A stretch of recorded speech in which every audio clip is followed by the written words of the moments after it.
மாமரமே மாமரமே, எனக்கு தங்கறதுக்கு ஒரு வீடு தருவியா? உன்னோட மரத்துல நான் வீடு கட்டிக்கலாமா?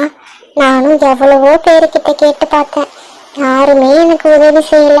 என்னோட சின்ன குழந்தையையும் வச்சுக்கிட்டு நான் இந்த குளிரில தவிச்சுக்கிட்டு இருக்கேன். நீயாவது எனக்கு உதவி செய்யறியா? ஓ, நீ தாராளமா என்னோட மரத்துல வீடு கட்டிக்கலாம். ஆனா அதுக்கு ஒரு கண்டிஷன் இருக்கு. அதுக்கு நீ ஒத்துக்கிட்டா மட்டும்தான் நீ என்னோட மரத்துல வீடு கட்ட முடியும். என்ன கண்டிஷன்? ரொம்ப பெரிய கண்டிஷனா? என்னால அதை செய்ய முடியுமா? நான் என்னன்னு சொல்றேன், அதுக்கப்புறம் அதை கேட்டுட்டு உன்னால செய்ய முடியுமா முடியாதான்னு சொல்லு. வெயில் காலத்துல கிராம பகுதியிலேருந்து நிறைய மனிதர்கள் வந்து என்னோட மரத்தையும் கிளைகளையும் வெட்டிட்டு போயிடுறாங்க.